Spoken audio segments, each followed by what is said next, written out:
Nous sommes réunis aujourd'hui à Gitega, au séminaire Jean-Paul II.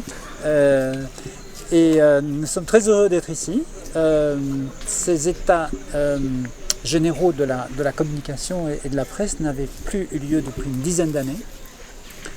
Et donc je me réjouis que ceci ait lieu, en plus avec le soutien de l'Union européenne cette fois-ci, mais aussi parce que cet événement aujourd'hui associe largement les acteurs de la presse.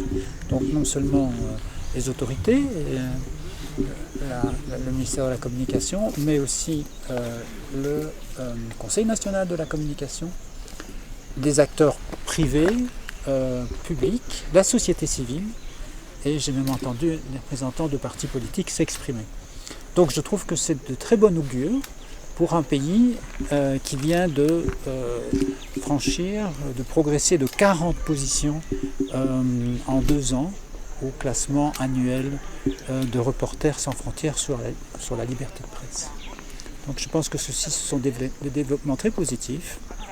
Bien sûr, il y a toujours des choses à améliorer, mais parce que la liberté de presse, c'est un combat au quotidien. Et nous savons que les journalistes que vous êtes d'ailleurs font quelquefois leur métier dans des conditions très difficiles. Ce que d'ailleurs j'ai rappelé lors de mon discours d'ouverture. Mais au-delà de ça, il faut voir que le contexte a fondamentalement changé. Et vous avez la chance au Burundi, ce que peu de pays ont, d'avoir un président qui parle des heures et des heures avec les journalistes, avec les communicants, qui dit des choses sympathiques sur leur profession, etc. Donc ça, c'est quelque chose de remarquable, je trouve, et qui devrait être davantage mis en valeur. Donc j'ai compris que la législation sur la presse est relativement récente au Burundi, puisqu'elle date de 2018, qu'elle comporte un certain nombre de garanties pour éviter des errements, disons, de la presse ou des influences nocives contre les rédactions. Donc il y a un certain nombre de garde-fous qui sont en place.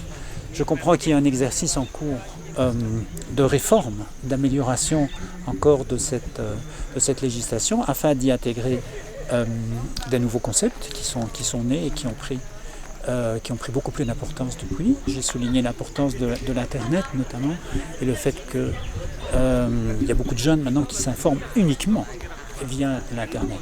Donc c'est à la fois une ressource énorme qui n'existait pas il y a quelques années. Encore il y a 5 ans, on n'avait pas le développement actuel de l'Internet. Mais aussi, il y a un revers de la médaille, c'est-à-dire c'est toutes ces désinformations, toutes ces fake news qu'on trouve sur l'Internet et qui font le lit des populismes et des extrémistes et qui fondamentalement rongent les fondements de nos démocraties. Si j'ai bien compris, il y a environ 200 médias qui sont actifs au Burundi pour quelque chose comme 10 fois plus de journalistes. Donc en soi, c'est déjà pas mal. Il y a des médias qui sont déjà rentrés ou qui ont déjà recommencé à émettre alors que précédemment ils en avaient été interdits. Et je comprends que les autorités, en l'occurrence le président, a une main tendue vis-à-vis de ces médias-là. Donc moi je ne peux pas me mettre à leur place. Ils acceptent cette main tendue ou ils la refusent selon leurs conditions. Mais c'est à eux de voir ce qu'ils font. Mais il me semble que la voie qui est tracée est assez claire. Cette édition des assises se faisait avec le soutien de l'Union européenne. Et donc ce soutien-là s'inscrit dans le programme d'appui aux médias burundais que nous avons mis en place l'année dernière.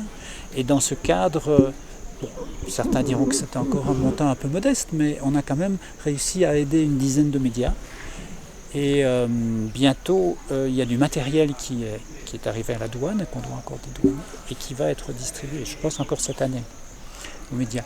Ensuite, dès lors que le climat s'est amélioré, dès lors que le Burundi fait preuve de beaucoup d'ouverture, on peut imaginer encore davantage de soutien. Vous voyez, c'est un peu donnant-donnant. C'est quand on voit que les autorités sont intéressées, souhaitent progresser, voire prennent des risques, invite les médias qui sont encore sous sanction à revenir. Tout ça, ce sont des bonnes nouvelles Et donc nous, en échange, quelque part, on est beaucoup plus susceptible de soutenir davantage les médias burundais.